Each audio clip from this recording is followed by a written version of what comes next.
Welcome to Ramkamal academy. Ramkamal academy में आपका स्वागत है। आज जो हम टॉपिक सीखने वाले हैं उसका नाम है बायबैक ऑफ शेयर्स। ठीक है, बायबैक ऑफ शेयर्स का मतलब ये होता है कि हम अपने शेयर्स को वापस लेने का काम करेंगे और बदले में उनका जो पैसा है उन्हें रिटर्न कर दिया जाएगा। पॉइंट समझ में आया? कहने का मतलब जब बिजनेस को पैसे का रिक्वायरमेंट होता है तो हम क्या करते हैं, पब्लिक को शेयर्स इश्यू करते हैं। शेयर्स कौन सा तुम्हारा? शेयर्स तो दो टाइप के होते हैं, एक तो रहेगा तुम्हारा इक्विटी शेयर्स और दूसरा रहेगा तुम्हारा प्रेफरेंस शेयर्स। ठीक है, बट इस टॉपिक में हम लर्न करने वाले हैं कि किस तरह से बायबैक हम लोग करते हैं। फिलहाल किसका? इक्विटी शेयर्स का। पॉइंट समझा? कहने का मतलब हम बायबैक करवाने का काम करेंगे। किसका? इक्विटी शेयर्स से। क्या लेंगे? तुम्हारा शेयर सर्टिफिकेट और बदले में उनका पैसा रिटर्न करेंगे। अब पैसा रिटर्न करने का भी दो तरीका है। क्या दो तरीका है? या तो जितना पैसा उनसे लिया है वो रिटर्न कर दो, जिसे कहते हैं पार। सेकंड पॉसिबिलिटी क्या हो सकता है आपका? या तो आप पेमेंट करो किस पे? प्रीमियम पे। समझ में आया? इसका मतलब हमें ना या तो ना रिडम्पशन करना, बायबैक करना पड़ेगा तुम्हारा किस पे? पार पे, और या तो करना पड़ेगा प्रीमियम पे। दोनों में से एक काम करना पड़ेगा। क्लियर? समझा? अब आगे बढ़ते हैं। सबसे पहला, अगर बायबैक हुआ इक्विटी शेयर्स का तो क्या इफेक्ट पड़ेगा तुम्हारे बिजनेस में? पहला इफेक्ट है क्या? आपका शेयर कैपिटल कम हो जाएगा। क्या हो जाएगा? तुम्हारा शेयर कैपिटल कम हो जाएंगे। जैसे कि मैं एक एग्जांपल देता हूं, मैं एक बैलेंस शीट बना के रखता हूं बोर्ड पे और आपको इसके थ्रू एक्सप्लेनेशन देने का काम करता हूं। ठीक है, फॉर एग्जांपल ये मेरा रफ बैलेंस शीट है। ठीक है, जहां पे यहां इक्विटी शेयर कैपिटल दिया है। अब सपोज उसका अमाउंट है आपका 10 लाख रुपीस। ठीक है, इसके बाद आपको प्रेफरेंस शेयर कैपिटल दिया है, उसका अमाउंट है समझो 6 लाख रुपीस। ठीक है, और आगे तुम्हारा दिए फॉर एग्जांपल जनरल रिजर्व, उसका अमाउंट है 4 लाख रुपीस। और सपोज प्रॉफिट एंड लॉस दिया आपको, उसका अमाउंट भी दे दिया तुम्हारा कितना? 3 लाख रुपीस। ठीक है, और पॉसिबिलिटी ये भी हो सकता है कि आपके यहां दिया है सिक्योरिटीज प्रीमियम। ठीक है, प्रीमियम कितना होगा? सपोज ले लेता हूं मैं इसका भी 4 लाख रुपीस। ठीक है, तो ये कुछ आइटम्स है जो हम लोग देखने का काम करते हैं किधर? लायबिलिटी साइड में। ठीक है, अब इन केस अगर कंपनी ने डिसाइड किया कि बायबैक करने का हमें 20%, कितना बायबैक करने का? 20%, तो हम क्या करेंगे उस कंडीशन में? ये जो 10 लाख रुपए है ना इक्विटी शेयर कैपिटल का, उसका 20% निकालेंगे ना, तो मेरे हिसाब से आपका वैल्यू आएगा क्या चीज तुम्हारा? ₹2 लाख। क्या आएगा? 2 लाख। तो अगर ये 2 लाख का अगर हमने इक्विटी शेयर बायबैक कर लिया तो इसके बाद ना जो नया बैलेंस शीट रेडी होगा ना, उसमें ये 2 लाख का एंट्री नहीं होगा। इन शॉर्ट हमारा जो न्यू बैलेंस शीट प्रिपेयर होगा उसमें अमाउंट कितना रहेगा तुम्हारा शेयर कैपिटल का, इक्विटी शेयर कैपिटल का? 8 लाख रुपीस। क्यों 8 लाख रुपीस देगा? क्योंकि हमने 2 लाख क्या कर लिया है? बायबैक कर लिया है। पॉइंट समझ में आया? तो मैंने बताया कि बायबैक का सबसे पहला असर किस पे पड़ता है तुम्हें पता है? इस पे पड़ेगा, इक्विटी शेयर कैपिटल आपका कम हो जाएगा। पॉइंट समझा? और दूसरा इफेक्ट ये पड़ेगा कि जो मेंबर्स आपके पहले थे इक्विटी शेयर्स बायबैक करने के पहले, अब उनका नाम रजिस्टर से निकाल दिया जाएगा। समझ में आ? रजिस्टर में से इन सबका नाम चला जाएगा। किसका? जो इक्विटी शेयर को मैंने क्या किया? बायबैक किया। अब क्वेश्चन ये भी है आपको, मैं आपको समझाता हूं कि फर्दर कि अगर शेयर सर्टिफिकेट हम इक्विटी शेयर होल्डर से लेंगे ना तो उसका क्या किया जाएगा? तो उस शेयर सर्टिफिकेट को मैं क्या करूंगा? फाड़ दूंगा। उसका कोई भी यूज नहीं रहेगा। और ये दिमाग में आपको ये भी नहीं आना चाहिए कि बेसिकली ये शेयर्स तुम्हारा री इश्यू होगा। ठीक है, क्योंकि एक बार जो इक्विटी शेयर्स हमने कल बायबैक कर लिया ना, उसको री इश्यू नहीं कर सकते। पॉइंट समझ में आया? अब दूसरा मैं बताना चाह रहा हूं इस जगह पर ऑब्जेक्टिव क्या है हमारे बायबैक का, किस वजह से हम बायबैक करना चाहते हैं। तो सबसे पहला रीजन है कि इक्विटी शेयर होल्डर का जो पर शेयर का वैल्यू वो हम इंक्रीज करना चाहते हैं, जिसे हम बोल सकते हैं तुम्हारा earning per share. Earning per share का मतलब जैसे आपको मालूम है कि पर शेयर पे आपका अर्निंग क्या है। ठीक है, अब इसके लिए मैं एक एग्जांपल देना चाहता हूं मैं। फॉर एग्जांपल हमने अर्निंग किया 10 लाख।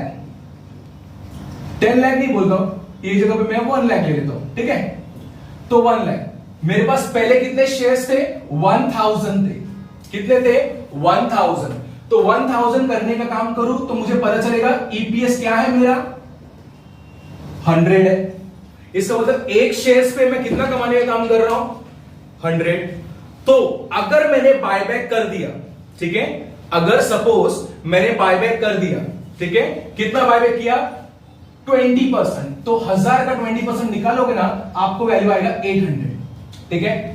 अब अगर मैं कैलकुलेट करूं, ठीक है, अगर मैं कैलकुलेट करूं कि 1 लाख रुपीस जो है फिर, ठीक है, 1 लाख को मैं डिवाइड करूं किससे 800 से, ठीक है, तो मुझे कितना आंसर आ रहा है पता है, मुझे आंसर आ रहा है 125। तो आपने देखा होगा क्या देखने का काम कर रहे हैं, पहले आपका अर्निंग पर शेयर कितना था 100 था, अब उसको इंक्रीज करके कितना हो गया तुम्हारा 125। और ये 125 क्यों हो रहा है तुम्हारा, तुमने बायबैक किया है, क्या चीज, अपने खुद के शेयर्स को तुमने वापस देने का काम किए।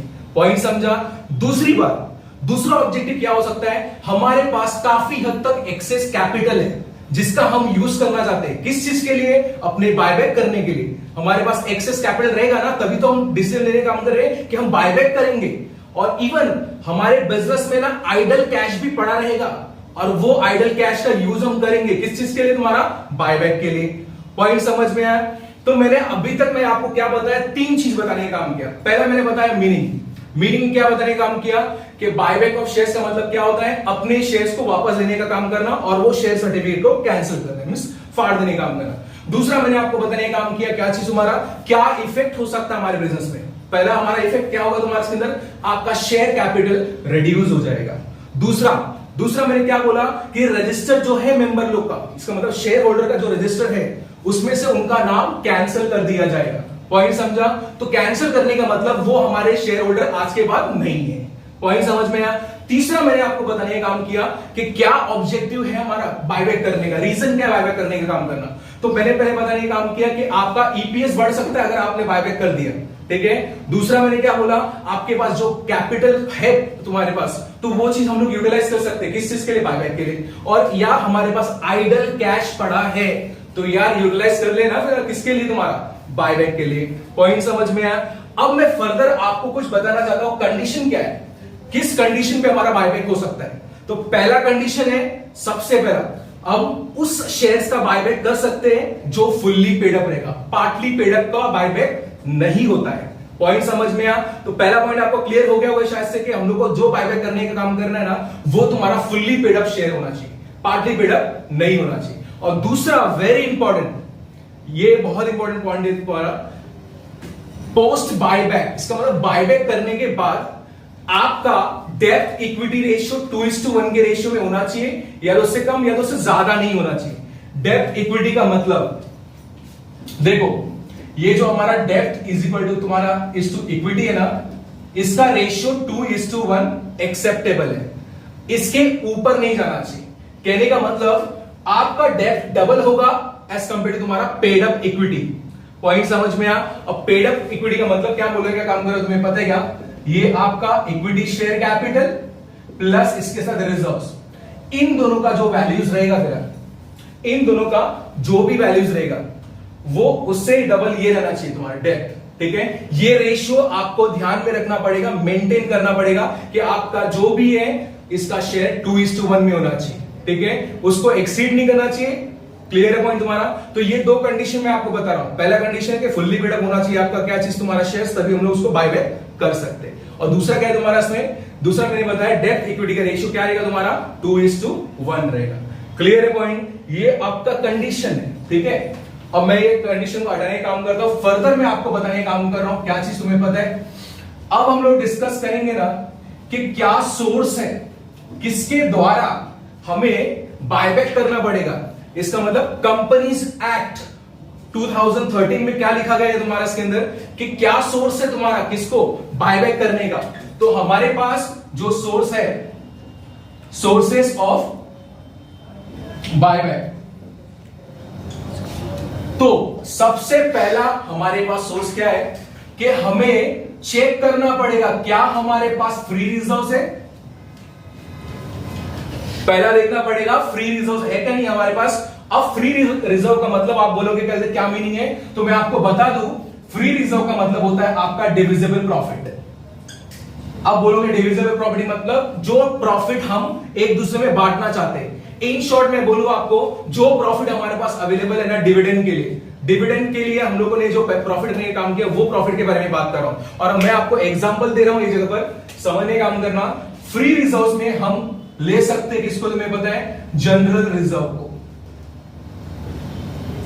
और या तो ले सकते हैं हम लोग प्रॉफिट एंड लॉस को, और या तो हम लोग एक्सेट्रा लिखने का काम कर रहा हूं मैं। बहुत सारे फ्री रिजर्व्स है फिलहाल, पर जनरली हम लोग को ये दो रिजर्व्स को लेके चलने का काम करना पड़ेगा। और भी रिजर्व्स के लिस्ट है फिलहाल तुम्हारा फ्री रिजर्व के, वो देखेंगे हम आगे जैसे जैसे हम लोग सम करने का काम करेंगे।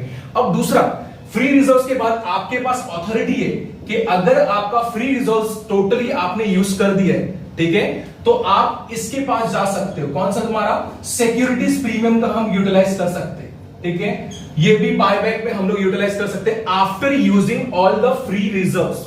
पॉइंट समझा, सिक्योरिटीज प्रीमियम का हम यूज करने का काम करेंगे।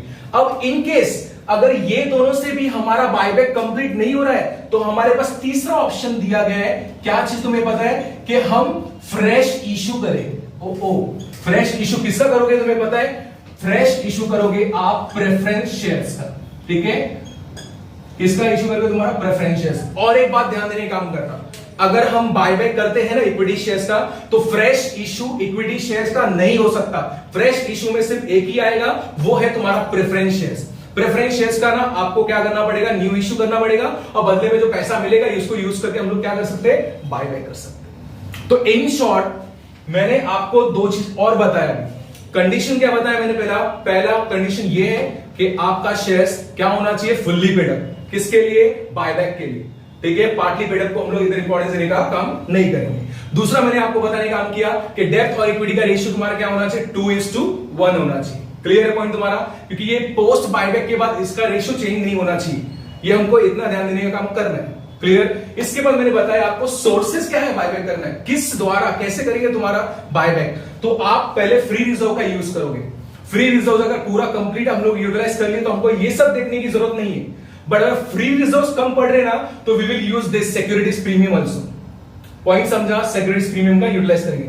अब इन केस अगर ऐसा सिचुएशन आया कि ये रिजर्व लेने के बाद भी हमारा बायबैक का पैसा कलेक्ट नहीं हो रहा है इसमें, तो हम क्या करेंगे, मार्केट में क्या करेंगे, फ्रेश इश्यू करवाएंगे। किसका, प्रेफरेंस शेयर्स का। पॉइंट समझा, जब भी बायबैक करते हैं तुम्हारा इक्विटी शेयर्स का, उस वक्त हम लोग क्या करते हैं, फ्रेश इश्यू करते हैं। किसका, तुम्हारा प्रेफरेंस शेयर्स का। पॉइंट समझ में आया, क्लियर है। तो आगे हम बढ़ने का काम करेंगे। अब ये जो फ्री रिजर्व्स और सिक्योरिटीज प्रीमियम का अमाउंट है, उसे किधर ट्रांसफर करना पड़ेगा, कौन सा ऐसा अकाउंट है जो हम लोग इस पर्टिकुलर टॉपिक में यूज करेंगे। और वो अकाउंट का नाम है आपका, आपने लर्न किया होगा तुम्हारा रिडम्पशन ऑफ प्रेफरेंस शेयर्स में। सेम वे मैं क्या करने जा रहा हूं, ये रिजर्व्स को मैं ट्रांसफर करूंगा किसमें पता है, कैपिटल रिडम्पशन रिजर्व। ये स्पेसिफिक अकाउंट हम ओपन करेंगे किस चीज के लिए, तुम्हारा फॉर रिडम्पशन का मतलब सिंपल सा बायबैक करने के लिए। अब बायबैक के लिए जो हमको ये फ्री रिजर्व्स और सिक्योरिटीज प्रीमियम का यूज करना है ना, उसे हमें इसमें ट्रांसफर करना पड़ेगा, ठीक है। और वन मोर पॉइंट, बहुत अच्छी तरह समझाने का काम करो, ये सब समझना बराबर, कि कैपिटल रिडम्पशन रिजर्व में ना आप उतना अमाउंट ट्रांसफर करोगे ना जो इक्वल टू तुम्हारा face value of equity shares होना चाहिए। इसका मतलब आप उतना अमाउंट ट्रांसफर कर सकते हो किसमें, इस पर्टिकुलर अकाउंट में, जो चीज इक्वल होना चाहिए किसके, तुम्हारा इक्विटी शेयर्स के फेस वैल्यू तक। जैसे कि मैं अभी एग्जांपल बताता हूं। अब मुझे यहां बायबैक कितना करना रहा, 2 लाख, तो मैं सिर्फ 2 लाख ना ट्रांसफर करूंगा किसमें, तुम्हारा CRR में, ठीक है। इसका मतलब जितना भी फेस वैल्यू है ना, फेस वैल्यू का अमाउंट ट्रांसफर होता है तुम्हारा इस पर्टिकुलर अकाउंट में, ठीक है। अगर आपने ये डिसाइड किया है, क्या चीज तुम्हारा, अगर आपने डिसाइड किया कि प्रीमियम पे बायबैक करने का काम करना है, पार पे नहीं करना है, प्रीमियम पे, इसका मतलब आपने डिसाइड करने का काम किया कि इस जगह पर कि 10,000 आप एक्स्ट्रा पे करोगे किसके लिए, तुम्हारा प्रीमियम के लिए। तो ये 10,000 का जो काउंटिंग है ना, वो CRR में नहीं होगा। CRR में सिर्फ और सिर्फ वो वैल्यू को ट्रांसफर करेंगे जो तुम्हारा फ्री रिजर्व से आपने ट्रांसफर किया है। पॉइंट समझा, कहने का मतलब हमें पार वैल्यू तो हम इसमें जमा कर सकते हैं, किसमें, CRR में। पॉइंट समझा, क्लियर। अगर प्रीमियम का रहेगा ना तो प्रीमियम का अलग से हमें क्या करना पड़ेगा, एडजस्टमेंट करने का काम करना पड़ेगा, बट इसको इंक्लूड नहीं करेंगे तुम्हारे CRR में। पॉइंट समझा। और इवन अगर हम फ्रेश इश्यू करने का काम करें प्रेफरेंस शेयर्स का, तो प्रेफरेंस शेयर्स का पार वैल्यू को कंसिडर किया जाएगा। पार वैल्यू का मतलब अगर आपने फ्रेश इश्यू किया है, अगर आपने फ्रेश इश्यू किया है किसका, प्रेफरेंस शेयर्स का, समझो आपने 1000 प्रेफरेंस शेयर्स को इश्यू किया, किस रुपीस में तुम्हारा, समझो 20 रुपीस में। कितने में, 20 में। 20 का मतलब 10 रुपीस आपका फेस वैल्यू है और 10 रुपीस आपका क्या है, प्रीमियम। ठीक है। तो अब जब इसकी एंट्री पास होगी तो एंट्री क्या पास करेंगे हम लोग इस जगह पर, बैंक को डेबिट कर देंगे, हमारे पास क्या आएगा, पैसा। और क्रेडिट किसको करोगे, तुम्हारा प्रेफरेंस शेयर कैपिटल को, और फिर क्रेडिट करोगे तुम्हारा सिक्योरिटीज प्रीमियम को। ठीक है। तो अगर मैं करने जाऊं 1000 इंटू मिस 1000 इंटू 10, तो इसका वैल्यू कितना आएगा तुम्हारा 10,000 और इसका वैल्यू कितना आएगा 10,000। ठीक है। तो अब मुझे ना अगर इनकेस कंपनी ने दिया है, क्या चीज देने का काम किया है, सपोज आपके सम में दिया है फ्रेश इशू किया गया हमने कितना 1020 रुपीज। इसका मतलब क्या होगा तुम्हें पता है क्या, तुम्हारे किस चीज के लिए, बायबैक करने के लिए। बायबैक का अमाउंट मेरा क्या था, 2 लाख था, हाँ या ना, 2 लाख था ना। तो 2 लाख में ना फ्रेश इशू का जो अमाउंट काउंट करना है ना, वो आप फेस वैल्यू का काउंट करोगे, प्रीमियम को इंक्लूड करने मत जाना। ठीक है। प्रीमियम को इंक्लूड नहीं करने काम करना है हमें, किस बेस पे कैलकुलेशन करने काम करना है, जितना भी पार वैल्यू पे आपने पैसा रिसीव किया है, दैट मींस 10,000। पॉइंट समझा। अब 10,000 है जो है ना, ठीक है, ये 10,000 आ गया तुम्हारा किससे, फ्रेश इश्यू से। पॉइंट समझ में आया या नहीं आया। तो 10,000 अगर फ्रेश इश्यू से आ रहा है तो इस कंडीशन में हमारा CRR में कितना रिजर्व ट्रांसफर करना पड़ेगा तुम्हें पता है, 1,90,000। कितना, 1,90,000। पॉइंट समझ में आया। ये पार वैल्यू को इस तरह से आपको कैलकुलेट करने का काम करना है। अब सवाल उठ रहा था कि इनकेस अगर मैंने इसको 10,000 रुपीज एक्स्ट्रा दे दिया, ठीक है, 10,000 रुपीज मैं एक्स्ट्रा देने का काम कर रहा हूं, तो इस 10,000 का अरेंजमेंट आप कहां से करने का काम करोगे पता है आपको यूज करना पड़ेगा। पहले आपके पास अगर एग्जिस्टिंग सिक्योरिटीज प्रीमियम रहेगा तो उसका यूज करेंगे। किसका, एग्जिस्टिंग सिक्योरिटीज प्रीमियम रहेगा तो उसका यूटिलाइजेशन करने का काम करोगे पहला। पॉइंट समझ में आया। इसका मतलब अगर सिक्योरिटीज प्रीमियम में उतना पैसा अवेलेबल है तो हम लोग उसको एडजस्ट कर सकते हैं, बट अगर सिक्योरिटीज प्रीमियम में अगर नहीं है उतना पैसा तो हम फ्री रिजर्व भी यूटिलाइज कर सकते हैं। किसके लिए, तुम्हारा जस्ट फॉर दिस 10,000 जो एक्स्ट्रा हम पे करने वाले। पॉइंट समझ में आया, क्लियर। तो मैंने आपको बता दिया है इस पर्टिकुलर पार्ट में कि अगर हमको ना कल बायबैक करने का काम करना है तो हमारे पास 3 सोर्स है। क्या 3 सोर्स है तुम्हारा, फर्स्ट है आपका क्या चीज, फ्री रिजर्व्स, जिसे हम बोलते हैं डिविजिबल प्रॉफिट। सेकंड हमारे पास क्या ऑप्शन है कि इसमें सिक्योरिटीज प्रीमियम, उसको यूज कर सकते हैं। और थर्ड ऑप्शन अपने पास क्या अवेलेबल है, फ्रेश इश्यू करने का काम करेंगे, क्या चीज तुम्हारा, प्रेफरेंस शेयर्स। पॉइंट समझा, क्लियर है। तो ये सेशन में मैंने आपको सिर्फ बेसिक इंट्रो दी है, किसके रिलेटेड, तुम्हारा बायबैक ऑफ इक्विटी शेयर्स के। अब जो नेक्स्ट सेशन हम लोग स्टार्ट करने वाले ना, वहां हम लर्न करेंगे कौन कौन सी जर्नल एंट्रीज हमें पास करनी पड़ेगी इस पर्टिकुलर टॉपिक को। ठीक है, क्लियर। Thank you, bye.